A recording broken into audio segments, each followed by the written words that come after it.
بسم اللہ الرحمن الرحیم۔ باب ما جاء فی الصلاۃ فی الحیطان، باغات میں نماز پڑھنا، جہاں پرسکون جگہ ہوتی ہے، خلوت کی، جہاں کوئی انسانوں کا عمل دخل نہیں ہوتا، وہ ہوا بھی صاف ہوتی ہے، تو ایسی جگہ میں نماز پڑھنے کے جواز میں تو کوئی دو رائے نہیں ہے، لیکن کیا وہاں نماز پڑھنا کوئی الگ فضیلت رکھتا ہے؟ نہیں۔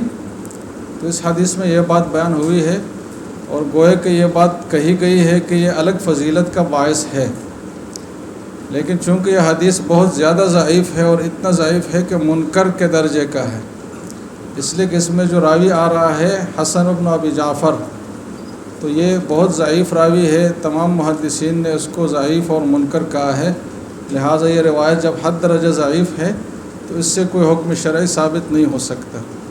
تو ہم یہ نہیں کہہ سکتے کہ باغات میں اور جنگلوں میں نماز پڑھنا زیادہ باعث فضیلت ہے، کیونکہ یہ حدیث شدید ضعیف ہے اور شدید ضعیف سے کوئی حکم ثابت نہیں ہوتا۔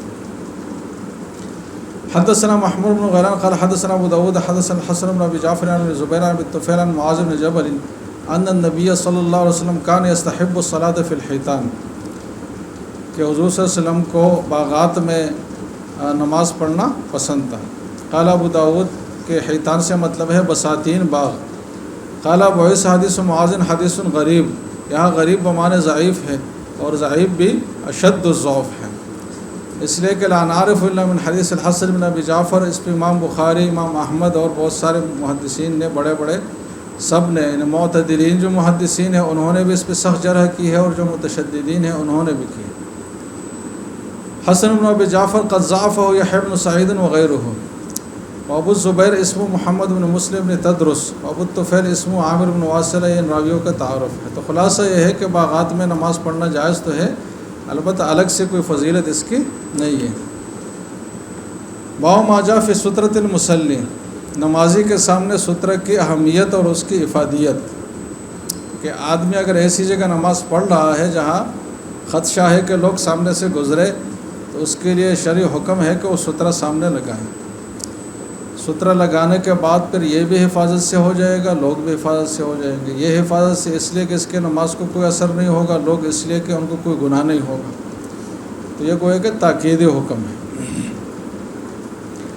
حدثنا قتيبة وحناد قال حدثنا ابو الاحوص عن سماك بن حرب عن موسى بن طلحة عن أبيه قال قال رسول الله صلی اللہ علیہ وسلم اذا وضع احدكم بين يديه، کہ نماز میں آدمی اگر سامنے لگائے مثل مؤخرۃ الرحل، اونٹ کے جاوے کی پچھلی لکڑی کی طرح کوئی لکڑی، تو فلیصلی، پھر نماز پڑھتا رہے اطمینان کے ساتھ، ولا یبالی من مر من وراء ذلک، اور اس کا کوئی پرواہ نہ کرے کہ اس سترے سے آگے کون گزر رہا ہے، اس لیے کہ اس کا اثر اس کے اوپر نہیں ہوگا۔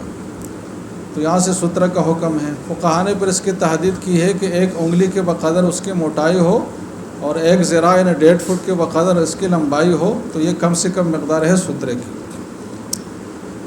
وفی الباب عن ابی ہریرہ وسہل بن ابی حثمہ وابن عمر وصبر بن معبد وابی جحیفہ وعائشہ قال بعث حدیث طلحہ حدیث حسن صحیح والعمل علی ھذا عند اہل العلم، وقالوا سترۃ الامام سترۃ لمن خلفہ۔ یہ دوسری بات ہے کہ اگر جماعت کی صورت ہے تو امام نے اگر سترہ سامنے لگایا تو وہ کافی ہے، مقتدیوں کے لیے بھی وہ کافی ہے۔ اس سے پتہ چلا کہ نماز میں جو تعلق ہے امام اور مقتدی کا، تو اس میں اصل نماز جو ہے وہ امام ہی کی ہے، مقتدی اس کے تابع ہیں۔ اسی سے احناف فاتحہ خلف الامام پہ استدلال کرتے ہیں کہ امام کا فاتحہ بھی مقتدی کا فاتحہ ہے، اور اس کا پڑھنا اس کے پڑھنے کے مترادف ہیں۔ اگر مقتدی کے نماز کی بالکل الگ تلگ حیثیت ہوتی تو سترے کی صورت میں بھی ایسے ہی ہوتا کہ ہر مقتدی اپنے سامنے الگ الگ سترہ لگاتا، لیکن اس پر تمام فقہا کا اتفاق ہے کہ امام کا سترہ سب کے لیے کافی ہے۔ تو پتہ چلا کہ امام کی نماز مقتدی کی نماز کو متضمن ہے، اور امام جو کام کریں گے وہ مقتدی کی جگہ شمار ہوں گے، تو فاتحہ بھی اسی طرح ہے۔ باب ما جاء فی کراہیۃ المرور بین یدی المصلی، تو یہ تو نمازی کے لیے حکم تھا کہ بھائی اپنا احتیاط کرے اور اپنے لیے انتظام کرے کہ کوئی آپ کی وجہ سے گنہگار نہ ہو، لیکن اگر نمازی نے انتظام نہیں کیا ہے تو پھر جو گزرنے والا ہے سامنے سے وہ اس کی جرات نہ کرے کہ اس کو معمولی بات سمجھ کر گزرے، اور کوئی معمولی ایمرجنسی ہے، اس کوئی عذر ہے، اس کی وجہ سے سمجھے کہ بھائی میرے لیے گزرنا جائز ہے، کیونکہ یہ مکروہ تحریمی ہے اور بڑا گناہ ہے۔ اب کتنا بڑا گناہ ہے، اس کی کتنی سنگینی ہے، آدمی کو کتنا اور کس حد تک اس سے بچنا چاہیے، تو ابھی روایت کے الفاظ سے واضح ہوگا۔ حدثنا ساری قال حدثنا معن قال حدثنا مالک بن انس بن نضر بن بشر بن سعید بن زید بن خالد الجہنیہ کہ زید بن خالد جو کہ ایک صحابی، انہوں نے ایک دوسرے صحابی کو پیغام بھیجا، ارسل الی ابی جحیم، اور یہ پیغام کسی دنیاوی کام کے حوالے سے نہیں تھا بلکہ ایک شرعی مسئلے پوچھنے کے حوالے سے تھا، اور وہ مسئلہ یہ تھا کہ یسألہ ماذا سمع من رسول اللہ صلی اللہ علیہ وسلم فی المار بین یدی المصلی، کہ آپ نے اگر حضور سے اس شخص کا گناہ کچھ سنا ہو جو نمازی کے سامنے سے گزرتا ہے تو وہ مجھے بتائے کہ حضور نے اس کے بارے میں کیا فرمایا ہے۔ فقال ابو جہیم، تو ابو جہیم نے فرمایا کہ میں نے ہاں حضور سے سنا ہے، اور حضور سے میں نے یہ بات سنی ہے کہ قال رسول اللہ صلی اللہ علیہ وسلم لو یعلم المار بین یدی المصلی ماذا علیہ یعنی من الاسم تو لکان ان یقف 40 خیر له من ان یمر بین یدیہ، کہ اگر سامنے گزرنے والے کو اس گناہ کا مشاہدہ کرایا جائے جو اس کو اس نتیجے میں ملنے والا ہے تو وہ 40 تک رکنے کو ترجیح دے گا بنسبت اس کے کہ وہاں سے گزرے۔ اب 40 تک کا کیا مطلب ہے؟ 40 دن یا 40 مہینے، 40 سال؟ تو یہ بات یہاں راوی کو صحیح یاد نہیں رہی، اس لیے 3 احتمالات ہیں کہ 40 دن تک روکنے کو اور اپنے آپ کو وہاں کڑے رہنے کو ترجیح دے گا، لیکن اس گناہ کا وہ ارتکاب نہیں کرے گا۔ یہ 40 مہینے تک تو وہ انتظار برداشت کرے گا لیکن گناہ کا ارتکاب نہیں کرے گا، یا 40 سال تک تو یہ مشقت برداشت کرے گا لیکن گناہ کا ارتکاب نہیں کرے گا۔ اب یہاں تو پتہ نہیں ہے، لیکن ایک دوسری روایت ہے جس کو امام ترمذی بھی آگے مختصراً ذکر کریں گے، اور ابن ماجہ میں حضرت ابو ہریرہ کی روایت ہے جس میں 100 سال کی تصریح ہے، یعنی 100 کے عدد کے ساتھ سال کا لفظ ہے، 100 عام، تو جب وہاں سال کا لفظ ہے تو یہاں بھی سال ہی کا لفظ ہے، تو 40 سال کی توجیہ گوئے کہ راجح ہوئی۔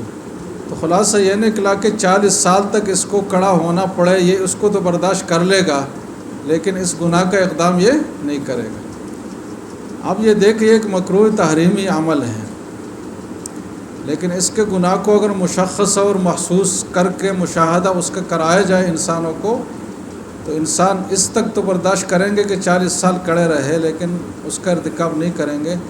تو آپ اندازہ لگائے کہ شریعت کے جو بڑے درجے کے احکام ہیں، حرام درجے کی جو چیزیں ہیں، اگر اس کی سزا آدمی کو دنیا میں دکھائی جائے تو وہ زندگی بھر کیا کہ کرب و سال بھی انتظار کرے گا اور اپنے آپ کو مشقت میں ڈالے گا لیکن اس کے اقدام نہیں کرے گا۔ لیکن اللہ تعالیٰ وہ سزائیں ہمیں دکھاتے یہاں نہیں ہیں، یہاں آدمی آرام سے حرام کا ارتکاب کر رہا ہے، کوئی اس کو ٹینشن نہیں ہوتی، وہ یہ سمجھتا ہے کہ کوئی بات ہی نہیں ہے سرے سے، لیکن یہ بات بعد میں پتہ چلے گی، سمجھ رہے جناب؟ تو لو یعلم المار ما سے مطلب عالم مثال میں ہر چیز کا وجود ہے، ہر گناہ کا بھی وجود ہے، ہر نیکی کا بھی وجود ہے، دنیا کے ہر چیز کا ہے، تو وہ عالم مثال کی چیز اگر اس کو دکھائی جائے تو اس سے اتنا متاثر ہوگا۔ اس لیے ہمیں شریعت کے تمام احکام کے وقت یہ بات ذہن میں رکھنی چاہیے کہ جھوٹ بولنے کو شریعت نے حرام قرار دیا ہے تو ہم تو بہت آسانی سے بول دیتے کچھ نہیں ہوتا، تو یہاں تو مصلی کے سامنے سے بھی آسانی سے گزر جاتے ہیں کچھ نہیں ہوتا، لیکن اگر کچھ ہونے کو ہمیں دکھایا جائے تو پھر ہم اتنا تو کریں گے کہ 40 سال یہ کوئی معمولی نہیں ہے کہ 40 سال آدمی ایک جگہ کھڑا رہے۔ ایسا آدمی میرے خیال میں اگر آگ میں ڈالنے کا اس کو کہا جائے تو بھی وہ اتنا انتظار نہیں کرے گا، آگ میں اپنے آپ کو ڈال کر گزار لے گا۔ تو پتہ چلا کہ بہت بڑا عذاب ہوگا، بہت بڑی سزا ہوگی، تو ہر گناہ کے بارے میں ایسے ہی ہوگا۔ تو قال رسول اللہ صلی اللہ علیہ وسلم لو یعلم المار بین یدی المصلی ماذا علیہ تو لکان ان یقف 40 خیر له من ان یمر بین یدیہ۔ قال ابو النضر لا ادری، کہ مجھے یہ پتہ نہیں ہے کہ 40 یومن کہا ہے، 40 شہرن کا ہے، 40 سنتن کہا، لیکن راجح کون سی بات بن رہی ہے جلدی بتاؤ؟ 40 سنتن، اس لیے کہ دوسری روایات میں پھر سال کی تصریح ہے۔ وفي الباب عن ابي سعيد الخدري وابي هريره وعبد الله بن عمرو قال ابو حديث جحيم حديث حسن صحيح وقد روي عن النبي صلى الله عليه وسلم انه قال لَأَن يَقِفَ أَحَدُكُم مِّئَةَ عَامٍ خَيْرٌ لَّهُ مِنْ أَن يَمُرَّ بَيْنَ يَدَيْ أَخِيهِ وَهُوَ يُصَلِّي۔ تو یہاں دیکھو مِئَةَ عَامٍ، تو یہ حدیث اگرچہ ضعیف ہے لیکن اس سے اتنی بات تو پتہ چلی کہ بات سالوں کی ہو رہی ہے، بھائی دنوں کی نہیں ہو رہی ہے۔ تو 100 سال والی ضعیف ہے تو 40 سال والی مضبوط ہے۔ والعمل علیہ عند اہل العلم کرہ المرور بین یدی المصلی، اور یہ کراہت کون سی ہے جناب؟ کراہت تحریمی ہے۔ لہٰذا جب کہا جائے کہ یہ چیز مکروہ تحریمی ہے تو اس کو ہلکا نہ لے۔ اب یہ حدیث ذہن میں دہرا لے کہ ایک جگہ مکروہ تحریمی کی حیثیت یہ بیان ہوئی ہے تو ہر جگہ مکروہ تحریمی کی حیثیت اور اس کے خلاف کا گناہ ایسے ہی ہو۔ وَلَمْ يَرَوْا أَنَّ ذَلِكَ يَقْطَعُ صَلَاةَ الرَّجُلِ، ہاں اس پہ سب کا اتفاق ہے کہ کوئی سامنے سے گزرا تو نمازی کی نماز پہ کوئی فرق نہیں پڑے گا کہ اس کی نماز خراب ہو جائے، اس کی نماز اپنی جگہ صحیح ہے۔ گناہ کس کو ملے گا جناب؟ سامنے والے کو، اور اس مصلی کو گناہ اس بات کا ملے گا کہ اس نے سترہ کیوں نہیں لگایا۔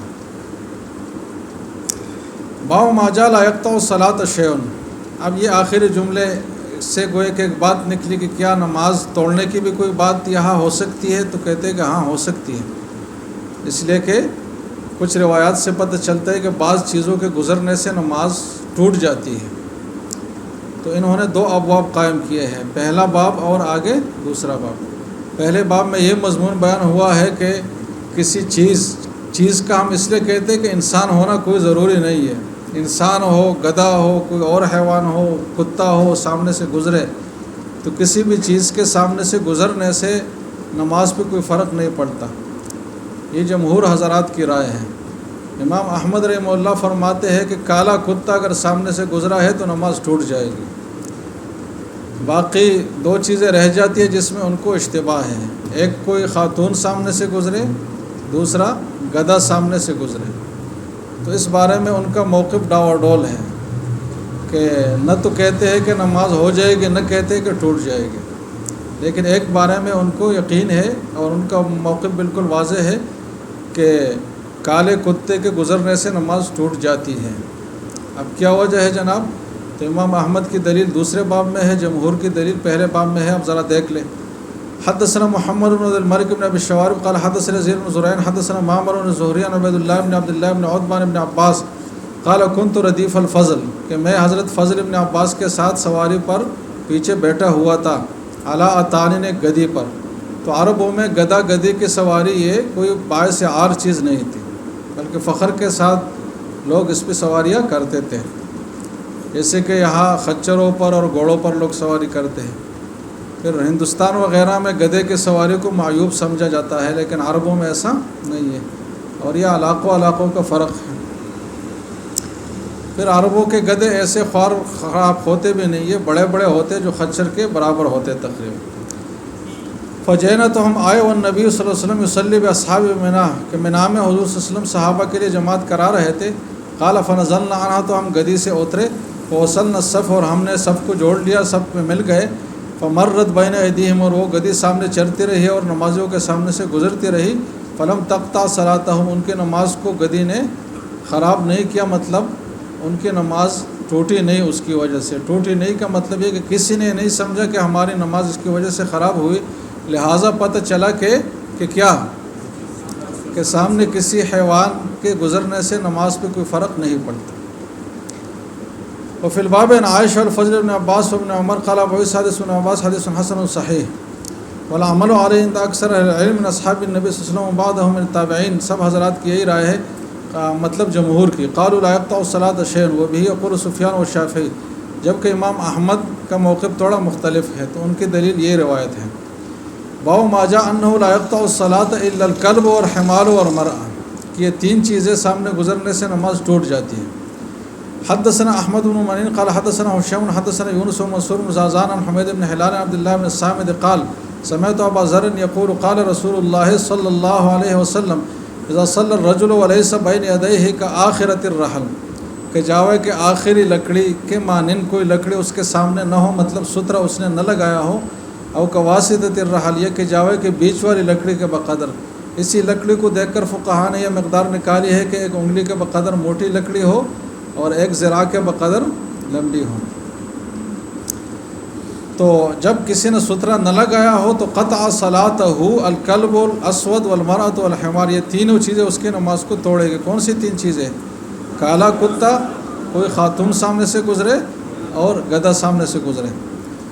فقلت لأبي ذر، میں نے حضرت ابو ذر سے پوچھا کہ ما بال الاسود من الاحمر ومن الابیض، کہ کالے کتے میں کیا خاص بات ہے کہ باقی رنگ کے کتوں کا یہ حکم بیان نہیں ہوا، کالے کا بیان ہوا؟ تو انہوں نے فرمایا کہ یا ابن اخی سألتنی کما سألت رسول اللہ صلی اللہ علیہ وسلم، کہ میں نے بھی حضور سے بات پوچھی تھی تو حضور نے فرمایا تھا کہ الکلب الاسود شیطان، تو اس میں شیطانی زیادہ ہے، شرارت زیادہ ہے بنسبت باقیوں کے، اس لیے اس کے گزرنے سے نماز پر بھی اثر پڑ جاتا ہے۔ تو یہ امام احمد کا مذہب ہوا۔ اور باقی دو میں ان کو تردد کیوں ہوا؟ باقی دو کون سی ہے؟ المرأۃ والحمار، اس میں تردد امام احمد کو اس لیے ہوا کہ اس روایت میں تو آ گیا نا کہ اس سے نماز ٹوٹ جاتی ہے، لیکن اوپر والی روایت جو حضرت ابن عباس کے اس میں آیا کہ گدھی سامنے سے گزری، کسی کی نماز نہیں ٹوٹی۔ اس طرح حضرت عائشہ فرماتی ہے کہ تہجد کے وقت میں حضور کے سامنے لیٹی رہتی ہے، اور جب سجدے کے لیے جاتے جگہ تنگ ہوتی تو میرے پاؤں کو اشارہ کر کے مطلب میں پاؤں سکیڑ لیتی، پھر وہاں حضور سجدہ کرتے۔ تو جب کہ خاتون ہے سامنے ہے اور حضور نے نماز پڑھی ہے، تو اس لیے امام احمد فرماتے ہیں کہ دلائل متعارض ہے، لہذا اس میں توقف اختیار کرتا ہوں۔ یہ بھی ایک علمی طریقہ ہے نا کہ تعارض دلائل میں آئے، آپ ترجیح قائم نہیں کر سکتے تو آپ توقف اختیار کریں، لیکن کلب اسود کے بارے میں ان کا توقف نہیں ہے۔ اب جمہور حضرات اس روایت کے بارے میں کیا کہتے ہیں؟ تو کہتے ہیں کہ اصل میں قطع الصلاۃ کے دو معنی ہیں۔ ایک قطع الصلاۃ بمعنی فساد الصلاۃ کے نماز فاسد ہو جائے، اور ایک قطع الصلاۃ کا مطلب ہے قطع وصلت الصلاۃ، کہ نماز میں جو انسان کا تعلق ہے اللہ تعالیٰ سے، وہ تعلق اس میں خلل آ جائے۔ آپ سو رہے بھائی، اس کو جگاؤ۔ تو قطع وصلت الصلاۃ کے نماز میں تعلق مع اللہ میں خلل آ جائے، تو اس حدیث کا مطلب یہ ہے کہ نماز میں ان چیزوں کے گزرنے سے تعلق مع اللہ میں خلل آتا ہے۔ کیوں آتا ہے؟ اس لیے کہ کلب اسود کے سامنے آنے کی صورت میں اس سے ڈر اور خوف کا تصور ذہن میں آئے گا۔ آپ یہ حسن آباد کے کتے ذہن میں نہ لائے، وہ جو دیہاتی کتے ہیں نا شریر، تو آپ کے سامنے سے گزرے تو آپ کی نماز ویسے ہی ٹوٹ جائے گی کسی اور وجہ سے تو وہ مراد ہے۔ اور خواتین میں قطع الوصل اس لیے کہ وہ مرغوبات میں سے ہے، تو ذہن اس طرف جائے گا، اور گدھے سے مستقبس چیزوں کی طرف، گن آنے والے چیزوں کی طرف ذہن منتقل ہوگا، تو وہاں آپ کی توجہ ٹوٹ جائے گی۔ تو اس حدیث میں توجہ کے ٹوٹ جانے کی بات ہے، نہ کہ نماز کے فاسد ہونے کی بات۔ اور نماز کے فاسد ہونے کی بات نہیں ہے، اس کی دلیل کیا ہے؟ وہی حضرت عائشہ والی روایت ہے، اوپر حضرت ابن عباس والی روایت ہے۔ تو اس طریقے سے وفي الباب عن ابي سعيد الحكم الغفاري وابي هريره وعن انس قال ابو سعيد حديث حسن صحيح وقذف بعض اهل العلم اليه قالوا يقطع الصلاه الحمار والمراه والكلب الاسود، جبکہ امام احمد فرماتے کہ الذي لا شك فيه، جس چیز میں مجھے کوئی شک نہیں ہے، مطلب جس میں میں بالکل کلیئر ہوں، تو وہ ایک بات ہے کہ ان الكلب الاسود يقطع الصلاه، جبکہ باقی چیزوں میں کلیئر نہیں ہوں۔ وفي نفس من الحمار والمراه شيء، یہ خدشہ اور اشتباک ان کو کس وجہ سے ہے؟ دلائل کے تعارض کی وجہ سے۔ قال اسحاق، جبکہ امام اسحاق بن راہویہ فرماتے کہ لا یقطعها شیء الا الکلب الاسود، وہ باقیوں کے بارے میں بھی کلیئر ہے کہ نہیں، صرف کلب اسود ہی توڑ لیتا ہے، جبکہ جمہور کی رائے یہی ہے کہ کوئی بھی چیز بھی نہیں توڑتا۔ اور جہاں قطع کی بات آئی ہے تو قطع سے مراد کیا ہے جناب؟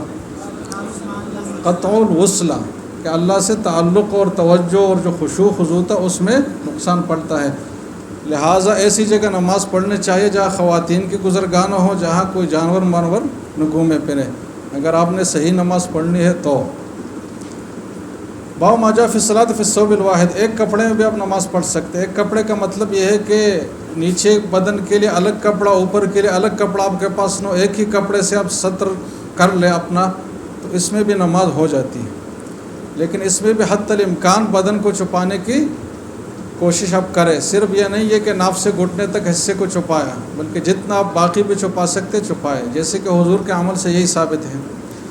حدثنا قتيبة قال حدثنا ليس عن هشام بن عروة عن أبي عمرو بن أبي سلمة أنه رأى رسول الله صلى الله عليه وسلم يصلي في بيت أم سلمة مشتملا في ثوب واحد۔ تو مشتملا کا کیا مطلب ہے؟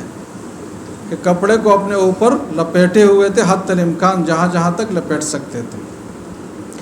وفي الباب عن ابي هريره وجابر بن سلمة وعقبة وانس وعمرو بن ابي سعيد وابي سعيد وكيسان بن عباس وعائشه وام هاني وعمار بن ياسر وطلق بن علي وابان بن سامي وساري قال ابو عيسى حديث عمر بن ابي سلمة حديث حسن صحيح والعمل على هذا عند اكثر اهل العلم من اصحاب النبي صلى الله عليه وسلم وبعض من التابعين وغيرهم قالوا لا باس بالصلاه في الثوب الواحد وقد قال بعض اهل العلم يصلي الرجل في ثوبين۔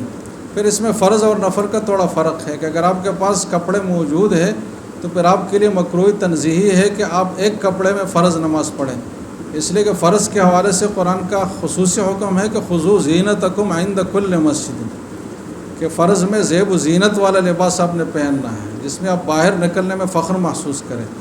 البتہ نوافل میں پھر گنجائش ہے، اس لیے کہ نوافل آدمی کثرت سے پڑھتا ہے گھر کے اندر بھی، تو اس میں اگر اتنی سخت چیزیں ہوں گے تو لوگوں کے لیے رکاوٹ بنے گی، لہٰذا وہاں رخصت دی گئی کہ اگر آپ نے صرف عورت اور ستر کی جگہ چھپائی ہے تو بس وہ کافی ہے بس۔